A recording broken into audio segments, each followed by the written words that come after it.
স্বাগত আমার চ্যানেলে স্বাগত। আশা করি সবাই ভালো আছেন আর সুস্থ আছেন। আজ কথা বলবো নূপুরের বিয়ে নিয়ে।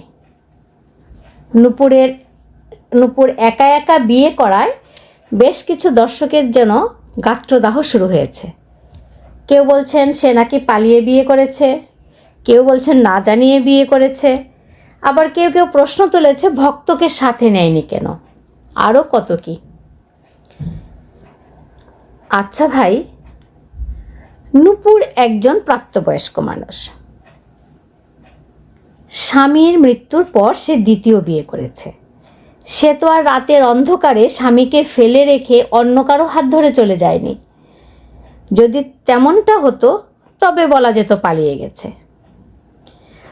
আর যদি নূপুর এবং সমর টিনেজার হতো, নিজেরা বিয়ে করত, তাহলেও এটাকে পালিয়ে যাওয়া বলা যেত, বা এটা যেটা করেছে আমাদের মিতু আর লিটন, ওটাকে পালিয়ে যাওয়া বলে।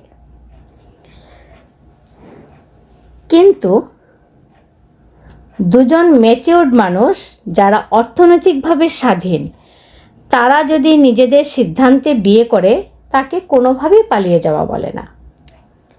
আর পরিবারের সবাই যেখানে এই সম্পর্কটার কথা জানতো, যেটা সময়ের অপেক্ষা ছিল মাত্র, সেখানে জানিয়ে বিয়ে করা আর না করার মধ্যে কোনো পার্থক্য আমি দেখছি না। কি বলেন দর্শক বন্ধুরা? তবে আমি বলবো, নূপুর একা একা বিয়ে করে বেশ ভালো কাজ করেছে। কেন করেছে? তার ভাইয়ের সোশ্যাল স্ট্যাটাসটা জানার পর হয়তো এই বিয়েটাও ভেঙে যেত। কথ্য ভাষা যেটাকে বলে না, যে বেশি ল্যাটাপ্যাটা না করা বা বেশি না ঘাটাঘাটি না করা, সেটা সে একদমই করতে চায়নি, এবং এটা সে খুব ভালো কাজ করেছে। আপনাদের দর্শক বন্ধু, আপনাদের নিশ্চয় মনে আছে যে অটল মারা যাওয়ার 1 বছর না যেতেই তার বাবা বিয়ের ব্যবস্থা করেছিলেন রংলাল বাবু। কাল ওষুধ না কাটতেই বিয়ের ব্যবস্থা। কি অদ্ভুত! বাবাই বা এটা কী করে করেছিলেন, আর নূপুরই বা কী করে রাজি হয়েছিল? আমার এটা আজও মাথায় আসছে না। যাই হোক, এখানে একটা ছোট প্রশ্ন আছে আমার। নূপুর ভক্তকে বিয়ের সময় সাথে করে নিয়ে যায়নি, নাকি ভক্ত নিজেই এই বিষয়ে জড়াতে চায়নি? একে তো সমর তার প্রথম স্ত্রী রেখে দ্বিতীয় বিয়ে করেছে, সাথে 2টো বাচ্চাও আছে। যদিও এই কথাগুলো তাদের কারো ভিডিওতে এটা আসেনি, কিন্তু স্থানীয় কয়েকজন দর্শকের কমেন্টের মাধ্যমে এটা জানা যাচ্ছে। হয়তো এ কারণেই ভক্ত বিষয়টাতে জড়াতে চায়নি, আমরা কিন্তু জানি না। আবার তখন ধান কাটার সময় অনিমার সাজ চলছিল একের পর এক, সব কিছু মিলিয়ে হয়তো ভক্ত নিজেই যেতে চায়নি। কিন্তু এই বিষয়ে ভক্ত কোথাও কিন্তু কোনো কিছু বলেনি। তার ভিডিওর নিচেও দেখলাম এসব নিয়ে অনেক কমেন্ট করা হয়েছে। নূপুরের ভিডিওর নিচে, সবার ভিডিওর নিচে কমেন্ট করা হয়েছে, কিন্তু ভক্ত এই বিষয়ে একটা কথাও বলেনি কেন সে নূপুরের বিয়েতে উপস্থিত ছিল না। আর একটা হাস্যকর কথা, সবাই নূপুরের হাঁড়ি পাতিল আর ঘরবাড়ি নিয়ে নানা রকমের কথা বলছেন, নানা রকমের কমেন্ট করছেন।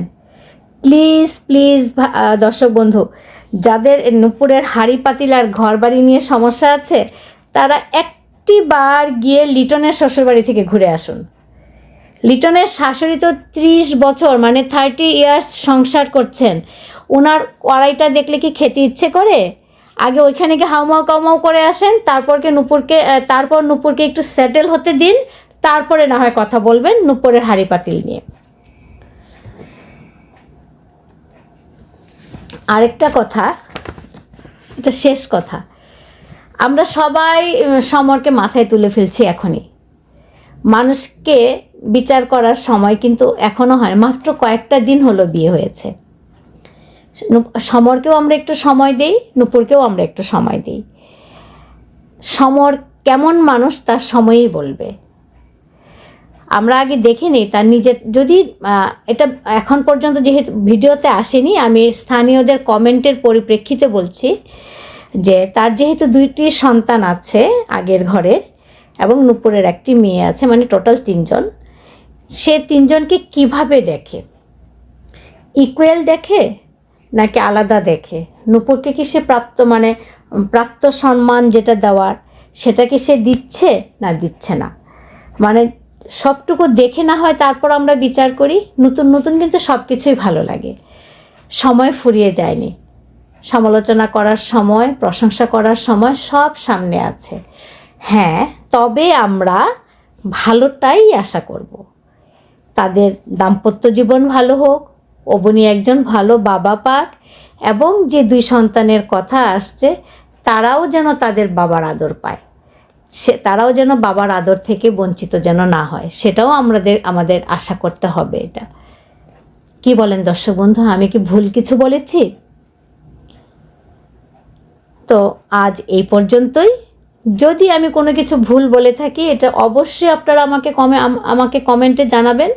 আমার কমেন্ট বক্স ওপেন। এই পর্যন্তই। ভালো থাকবেন, সুস্থ থাকবেন। পরবর্তী কোনো ভিডিওতে আবার কথা হবে।